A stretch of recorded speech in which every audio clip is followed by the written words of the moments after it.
previous possibilities were very much broadened when I joined as president of Fabio, thanks to the support of my colleagues in the financial market.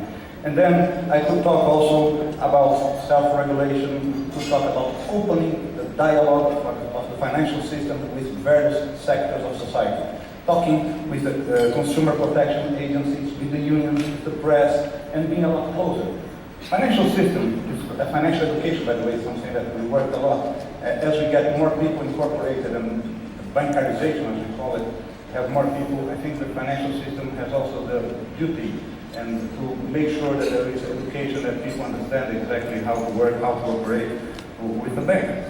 Financial system normally is very much criticized, and I would say that a large part of it has to do with the lack of understanding, and a smaller part of it has to do with the misconduct that we have to be working on all the time. But the criticism is not only a privilege of Brazil, it happens everywhere around the world. But I would dare to say that in Brazil, throughout the crisis, we could see that the financial system was part of the solution, was not part of the problem.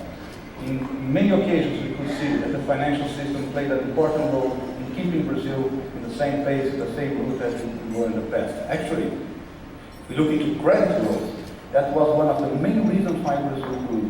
Certainly, it was a very strong, very much important for the country that the credit went from 20-25% of GDP to 47-49% of GDP. So this has been very important. And then I start talking a little bit about my country. I think Brazil lives a unique period. I met so many people here these days here in New York, and talk about the stabilization from a political and economical side, the incorporation of new consumers into the market, the price of the commodities in Brazil, the opportunities that are there in terms of investment in infrastructure, the price of commodities, as I said, the pre-salt and everything which is related to pre-salt. So there are many opportunities, and then still have the Olympic Games, and maybe talk about the World Cup. So there are many opportunities in Brazil. I think we should be very proud of that. But we should not be more proud, so that should not be proud, so that we forget about the obligations that come along with the stage of our development now. The challenges are very far from small. As I was discussing also here with President Cardoso as we're having dinner, Brazil has another challenge that we have to face. I will say that with all the good news that I mentioned about Brazil, Brazil will certainly not be able to count on an undervalued currency to be competitive. We will, not an overvalued, but a not undervalued currency is here to stay. So we will have to look for productivity like we never did before. We have to be very efficient, and we have to address, finally, this issue what we call the Brazil cost, or custo Brasil. We cannot compete if we do not address these issues. Reforms, political reforms, tax reforms, fiscal reforms, education or infrastructure, and all the investments that we have to make there. Basically, we all know the recipe. We all know what has to be done. But for many years, we have been able to survive and live along with that. But I again stress the point that given the world, the competitive world in which we live, this world which is totally interdependent, all connected, with a currency which again will not be undervalued, we will have to address these issues in order to be a more competitive country. But however complex this may be, it ought to be done, and it ought to be done now. We should not leave it to the next generation.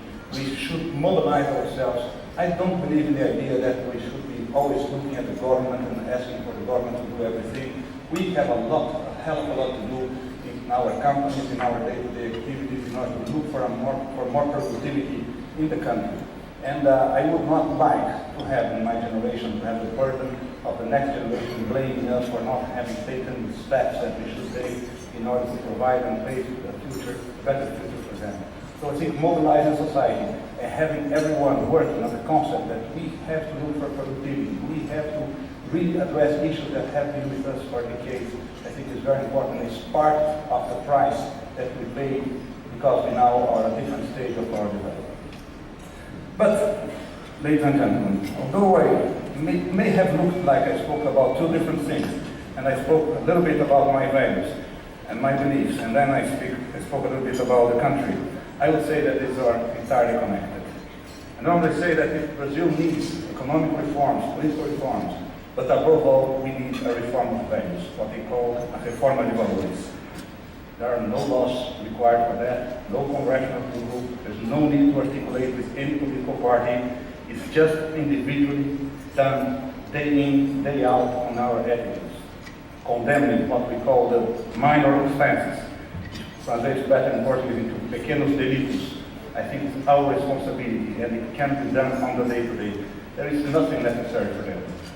No finger pointing, what are the others doing, but looking into each one of our companies, into each one of our daily activities. What are we doing and what could we do better in order to set the example for the others? Gandhi was very fortunate also to summarize this by saying, we must be the change we want to see in this world. Brazil will be, as any other society, what we make of it, day in, day out. Societies and countries just reflect the values of their citizens. So reform of values is exactly about that. It has a society built on the proper values, values that will take us much farther. The responsibility actually belongs to everyone, companies and individuals. And I would say that it's not like a duty that we have on our back. It's much more a privilege that we have to be part of this journey and be able to build a better country. Para ser em português, temos não um dever, mas o privilégio de poder ser um agente relevante nesse processo de construção de um país mais digno. Now is the time. It depends on us. Let us do it. A hora é essa, só depende de nós. Mãos à obra. Muito obrigado para vocês.